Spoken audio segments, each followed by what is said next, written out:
Police scouring a second Dallas apartment complex after someone shot Brown multiple times and drove off. Soon after, in a nearby hospital, Joshua Brown was pronounced dead. When Brown took the stand just last week, his testimony was credited in Geiger's conviction.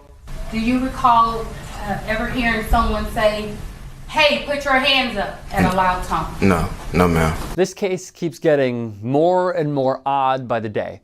Botham Jean was simply chilling in his place of residence, where he calls home, when his neighbor, Officer Amber Geiger, entered his apartment and shot him.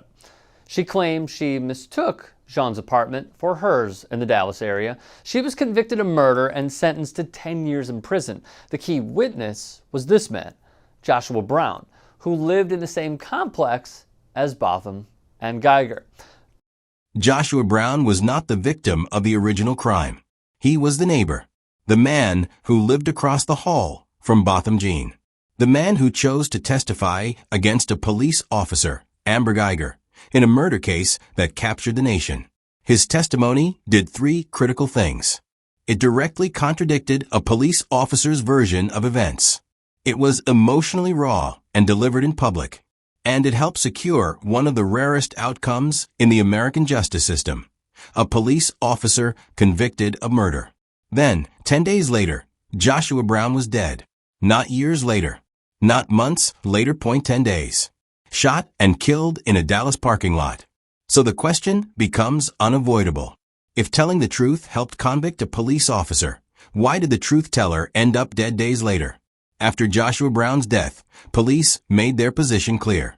They said there was no connection to his testimony. They said the killing was a drug deal gone wrong. They released evidence from his apartment, evidence that immediately reframed who he was.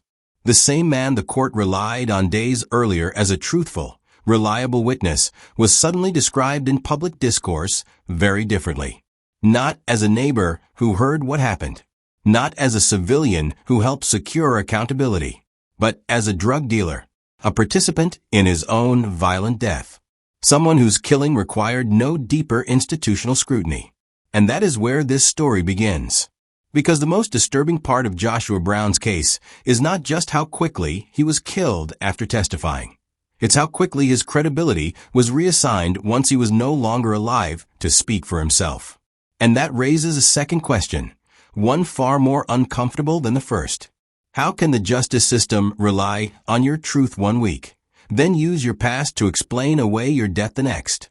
Welcome to Dark Trace Crime Cases, where we examine not only what happened, but how it happened. If you believe accountability should outweigh privilege, tap like so this story reaches more people who need to see it. Yes, ma'am. During his testimony, seen by millions across the country, he became emotional on the stand. His emotional testimony was credited with helping get a conviction and 10-year prison sentence for the killing of their neighbor, Botham Jean. We can take a moment, Joshua. This is fine. We're not in a rush, okay? Yeah, we need a moment. Before Joshua Brown became a name attached to a courtroom transcript or a police press release, he was living a life that never expected national attention. He was born in Jacksonville, Florida, and grew up with the kind of discipline and structure that often comes from sports. From a young age, Joshua was athletic, competitive, focused, and driven. Football became a defining part of his early identity. He played as a defensive back in high school and continued at the collegiate level, attending community college before later playing at the University of South Florida during the 2012 season. For Joshua, football was not just a game. It was a system, a set of rules, a way to measure effort, accountability, and resilience. But like many athletes, Joshua eventually found himself transitioning away from the structure of organized sports and into the far less predictable reality of adult life. There was no stadium, no playbook, no guaranteed path forward. After college, he worked in roofing and construction, physically demanding jobs that offered income but little security. Later, he moved into property management, running Airbnb rentals in cities like Dallas, Atlanta, and Los Angeles. It was an entrepreneurial pivot, one that reflected both ambition and necessity. By the time he moved to Dallas, Joshua Brown was no longer an athlete chasing a spotlight. He was a working man navigating opportunity and risk.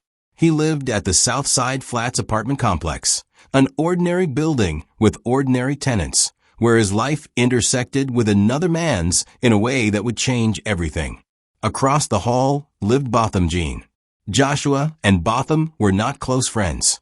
They didn't share long conversations or deep history. They shared something far simpler: proximity. A hallway, a floor, a space where everyday life overlapped. Joshua later recalled hearing Botham sing sometimes, gospel music drifting through the building, the sound of someone comfortable enough in their own home to be unguarded. These are not the kinds of details that make headlines, but they matter. They remind us that before courtrooms and verdicts, there were people living quietly next to one another. Family members, and those who knew him described someone navigating adulthood under pressure. While public records do not comprehensively document every aspect of his private life, what is clear is that Joshua was not disconnected or alone. He had family who cared deeply about him, who would later speak publicly in grief and confusion, and who struggled to reconcile the man they knew with the labels that followed his death. That humanity matters. Because when Joshua Brown eventually took the witness stand, he did not do so as a trained professional or a seasoned insider. He did it as a civilian, someone pulled into the justice system not by ambition, but by circumstance. And that distinction is critical. The justice system often relies on people like Joshua, ordinary individuals whose lives happen to intersect with extraordinary violence. They are asked to remember details under pressure, to speak clearly under scrutiny, and to do so knowing that their words carry weight they cannot fully control. Joshua Brown did not seek out that responsibility. It came to him because of where he lived, because of what he heard, because of what happened across the hall. And when the moment came, he did not refuse it. That choice, to step forward rather than step back, is what makes Joshua Brown's story more than a footnote. It is also what makes everything that followed so difficult to ignore. On the night of September 6, 2018, the quiet routines of an ordinary apartment building in Dallas were shattered. Botham Jean, a 26-year-old accountant originally from St. Lucia, was inside his own apartment at the Southside Flats complex. He was doing something unremarkable, eating ice cream, unwinding at the end of the day, when an off-duty Dallas police officer entered his home and shot him. The officer was Amber Geiger. Geiger would later say she believed she had entered her own apartment by mistake and thought Jean was an intruder. That explanation would become the center of a national debate, not just about what happened in that hallway, but about police accountability, credibility, and whose version of events the system tends to believe. What made this case different from the beginning was not just the killing itself. It was where it happened. Jean was not stopped on the street. He was not suspected of a crime. He was not in public. He was inside his own home. For residents of the Southside Flats, the realization landed quickly and hard. If this could happen there, it could happen anywhere. Joshua Brown lived on that same floor. Across the hall, he did not witness the shooting itself. He did not see the moment the trigger was pulled. But he was close enough to hear what mattered, the sounds that filled the hallway just before and after Botham Jean was killed. Those sounds would later place Joshua Brown at the center of a case far larger than himself. In the hours and days after Jean's death, the apartment complex became a focal point of grief, anger, and confusion. Residents were questioned. Timelines were reconstructed. Every detail of that floor was scrutinized. For Joshua Brown, this was the moment his life began to change, even if he didn't fully realize it yet. He was no longer just a tenant. He was no longer just a neighbor.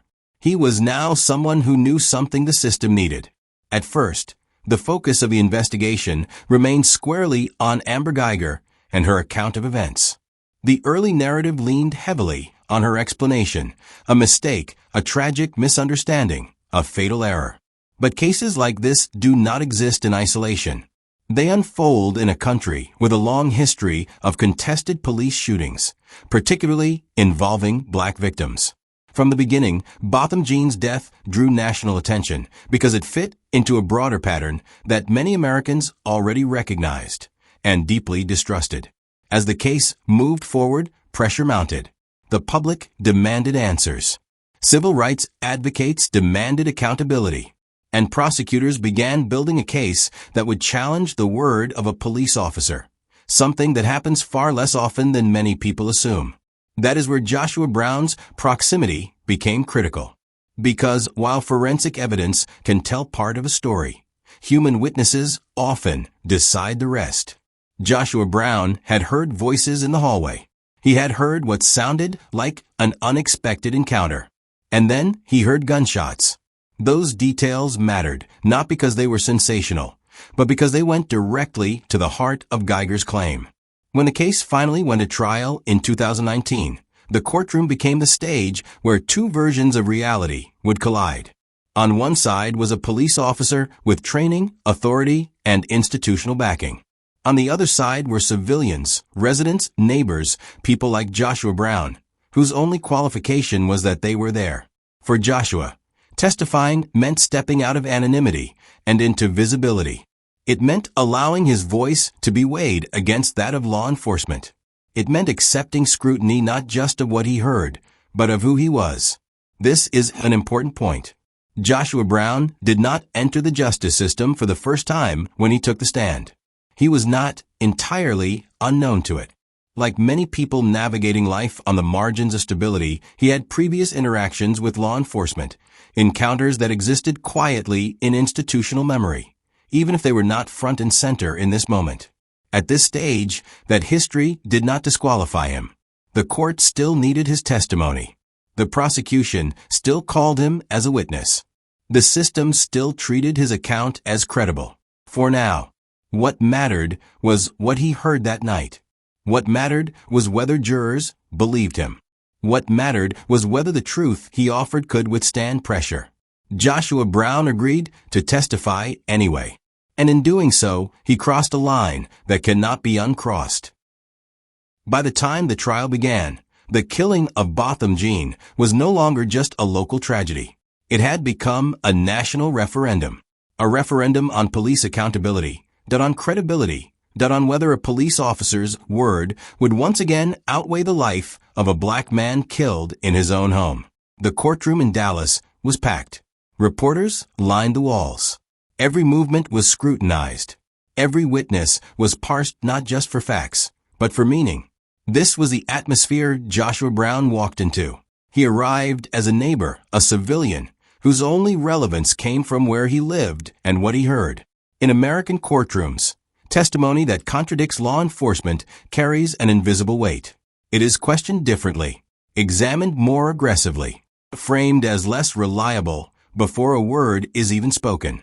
Joshua Brown had no uniform to protect him, that NO badge to reinforce his credibility, only his memory and his willingness to tell the truth as he experienced it. When he began to testify, it became clear almost immediately that this was not rehearsed testimony. Joshua's voice broke. He wiped tears from his face. He struggled to maintain composure as he described the sounds he heard in the hallway that night. He told the jury that he heard what sounded like two people meeting unexpectedly, not an officer announcing herself, not a clear command being given. Then he heard gunshots. This mattered, because Geiger's defense hinged on the idea that she identified herself as a police officer and gave verbal commands before firing. Brown's testimony directly challenged that narrative. He simply said what he heard and what he did not. That restraint is part of what made his testimony so powerful. Joshua Brown did not try to win the room. He tried to survive it. For jurors, the impact was undeniable.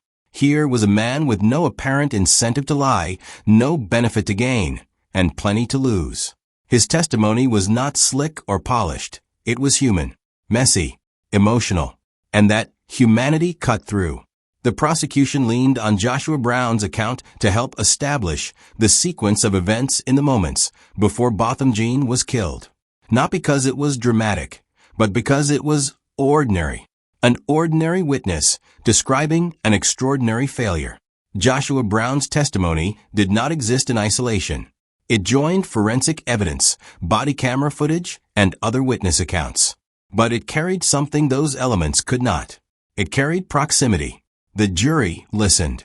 And when the verdict came back, It confirmed what many believed would never happen. Amber Geiger was found guilty of murder.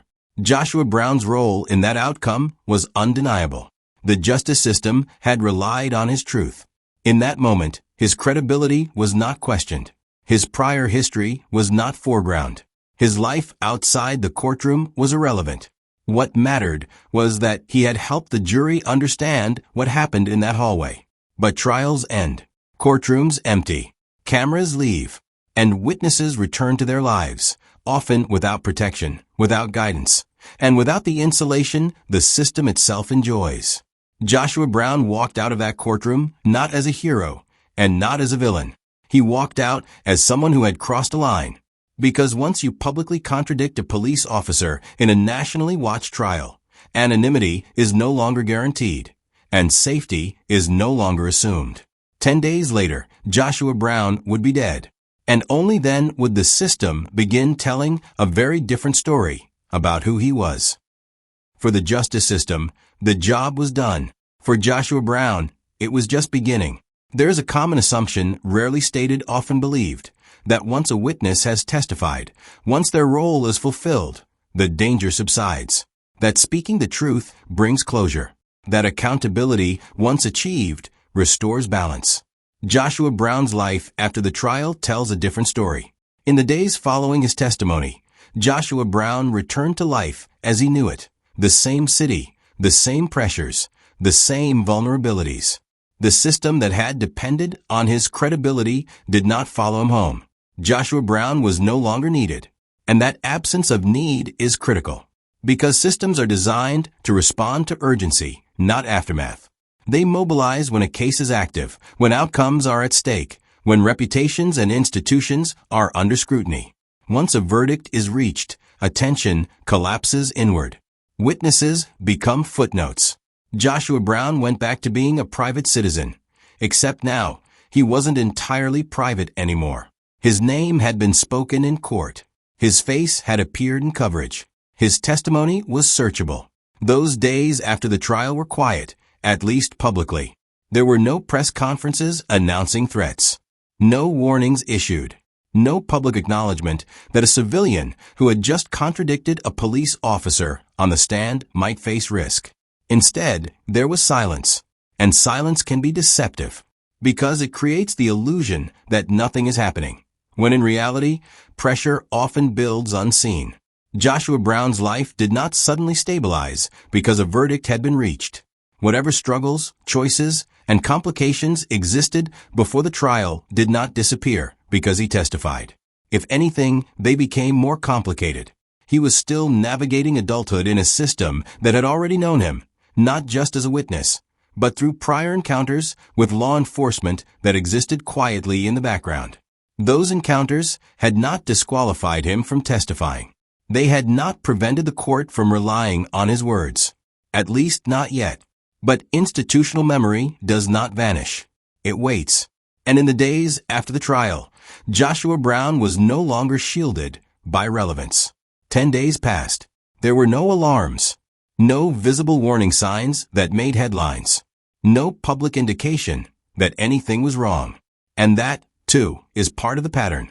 Violence does not always announce itself. It often arrives after attention has moved elsewhere, when the people most at risk are assumed to be safe simply because the story has ended. Brown was hesitant to testify in the Amber Geiger trial, not because of that case, but because people were after him. He led people to believe that he had left Dallas. And so testifying in the trial says, no, I'm here. And it exposes him to danger. And he feared for his life testifying in this case, not because of the involvement of Amber Geiger, but because someone shot him less than a year ago. On the night of October 4th, 2019, Joshua Brown was shot and killed in Dallas. The location was not the Southside Flats, the building where he had lived across from Botham Jean. By then, Brown was outside that original setting, at a different apartment complex, several miles away. The crime scene was a parking lot, and the outcome was immediate. Police found him with multiple gunshot wounds. He was transported to a hospital, where he was pronounced dead. What happened next was almost as consequential as the killing itself. News of Brown's death moved quickly, not because he was a celebrity, but because he had just been on the witness stand in one of the most watched police accountability trials in the country. The timing created an instant collision of two storylines, one that had just ended in a rare conviction, and another that now reopened fear, distrust, and unanswered questions. Questions followed just as fast. Was this retaliation? Was this coincidence? Was this something else entirely? Those questions would ignite public debate almost immediately. But before any of them could be answered, the system did what it often does best. It moved quickly to explain. Dallas police began presenting their account. Their position was direct. They stated there was no evidence connecting Joshua Brown's killing to his testimony in the Amber Guyger trial. Instead, they framed the killing as the result of a criminal encounter, a drug transaction that turned violent. This is where the case becomes especially layered, because the story now depends on two parallel tracks. Track 1 is the indisputable fact of the death. Joshua Brown was killed, and the public immediately connected that death to his role in the Guyger trial because the timeline was so short. Track 2 is the official explanation for why he was killed, an explanation that would be backed by arrests, charges, and evidence seized after the fact. According to the police narrative, multiple suspects were involved. Authorities stated that 3 men traveled from Louisiana to Dallas to purchase marijuana from Brown. During the alleged transaction, a dispute escalated into gunfire. Police said Brown may have fired first, injuring one of the men, and that he was then shot in return. Afterward, investigators searched Brown's apartment. They reported recovering a large quantity of marijuana, THC cartridges, and cash. Those details were not treated as side notes. They became central to how the death was explained publicly and how Brown himself was described. Arrests and charges followed. Law enforcement identified suspects and pursued capital murder charges connected to the killing. In other words, the police response was not simply, "We think this happened." It moved into formal prosecution territory.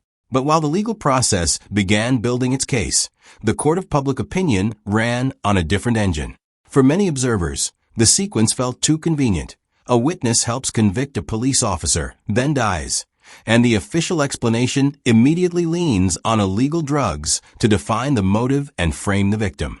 That is not proof of a cover-up, and this story will not claim one, but it is a reliable recipe for mistrust.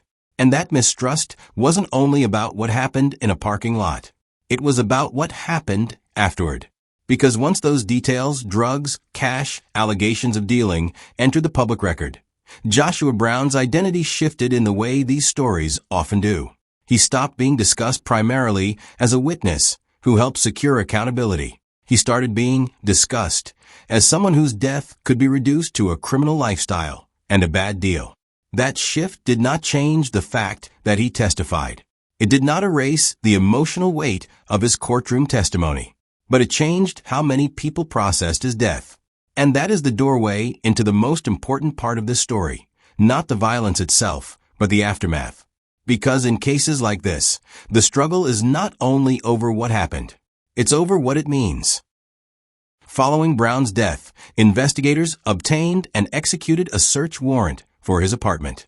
According to police reports, officers recovered approximately 12 pounds of marijuana, more than 100 grams of THC cartridges, and thousands of dollars in cash. These findings were cited as evidence supporting the claim that Brown was involved in drug distribution at the time of his death. Those seized items became central to the official explanation. Law enforcement presented the killing as a violent confrontation between individuals engaged in illegal activity, not as a targeted attack related to Brown's role in a high-profile trial. Police officials emphasized that there was no evidence of retaliation, intimidation, or connection to the Guyger case. The department also moved quickly to identify and charge suspects. Jacarius Mitchell, who had been treated for gunshot wounds, was arrested and charged. Authorities later announced capital murder charges against Mitchell and stated that Thaddeus Green and Michael Diaz Mitchell would also face capital murder charges in connection with Brown's death. Law enforcement worked with federal agencies and out-of-state authorities to locate and apprehend the remaining suspects. From an institutional standpoint, the response followed a familiar pattern. Identify suspects, establish motive, seize evidence, file charges. The narrative was cohesive. The timeline was structured. The explanation was definitive. And for many observers, that was enough. But for others, questions remained, not about whether a drug transaction occurred, but about how the story was framed, how quickly certain conclusions were reached, and how decisively alternative concerns were dismissed. Those concerns did not alter the legal process. The case moved forward under the framework police established. But they did shape public reaction, because what was striking to many was not just the content of the explanation, but its speed. The declaration that Brown's death was unrelated to his testimony came early and forcefully. The emphasis on drugs and criminal behavior followed immediately. And the broader context, a civilian witness killed days after testifying against a police officer, was treated as coincidental rather than consequential. The police account is not hidden. It is not vague. It is not incomplete in its own terms. It presents a clear answer to a violent death. What it does not address is how that answer reshaped Joshua Brown's identity, and why the same system that relied on his credibility days earlier now presented his past as the defining lens through which his death should be understood. That shift is not a matter of opinion. It is a matter of sequence. And it leads directly to the most consequential moment in this story, the moment when credibility is revoked and meaning is reassigned. When authorities and media outlets referenced Joshua Brown's past, they were not pointing to rumors or abstract character judgments. They were pointing to documented prior interactions with law enforcement that existed well before his testimony in the Geiger trial. According to public reporting and court records referenced after his death, Joshua Brown had previous arrests and legal encounters, including involvement with drug-related offenses. These were not introduced during the Geiger trial, nor were they presented as relevant to his credibility as a witness at that time. Importantly, none of those prior encounters disqualified him from testifying. None were raised to impeach his testimony in court. None were treated as evidence that he was unreliable when the jury was deciding whether to believe what he heard in the hallway the night Botham Jean was killed. The justice system accepted a clear distinction. A person's criminal history is not the same thing as the truthfulness of their testimony. That distinction held until Joshua Brown was dead. After his killing, those prior encounters were no longer peripheral. They were reintroduced into the public narrative as explanatory context. His alleged involvement in drug distribution, supported by evidence seized after his death, was presented alongside references to his prior law enforcement contacts to construct a portrait of someone already embedded in criminal activity. This is where the shift becomes concrete. Joshua Brown's past was not newly discovered. It was reprioritized. Details that had once been legally irrelevant became narratively central. The same system that relied on his words days earlier now emphasized his record to explain why his death should be understood as a consequence of criminal behavior rather than a moment demanding broader institutional concern. This matters because it shows how history is weighted differently depending on outcome. When Joshua Brown was alive and useful, his prior arrests did not define him. When he was dead and inconvenient, they helped define the story. That is not conjecture. That is sequence. The legal story of Joshua Brown does not end with unanswered questions alone. It ends with prosecutions, court filings, and ongoing judicial processes tied to the men accused of killing him. From a strictly legal standpoint, the system treated his death as a homicide arising from criminal conflict and pursued it accordingly. But justice is not only measured by charges filed or cases closed. It is measured by what systems learn and what they fail to protect. Joshua Brown's legacy sits at the intersection of two realities. In one, he was a civilian witness who helped hold a police officer accountable in a rare and historic verdict. In another, he was a man with a complicated past whose life unfolded under pressure long before he ever entered a courtroom. Both realities are true. The mistake is believing one cancels out the other. A criminal record should not determine whether a life is worth examining, protecting, or remembering. If perfection becomes the price of justice, Most witnesses will never step forward. Joshua Brown was not a hero in the traditional sense, that he was not flawless, that he was not insulated. He was human. He told the truth when asked, and the cost of that truth followed him beyond the courtroom. This story does not tell viewers what to believe, that IT asks them what kind of system they want to live in. One that uses people, or one that protects them. This has been Dark Trace Crime Stories. If stories like Joshua Brown's matter to you, stories that examine not just crime, but consequence, subscribe, share, and keep these conversations alive.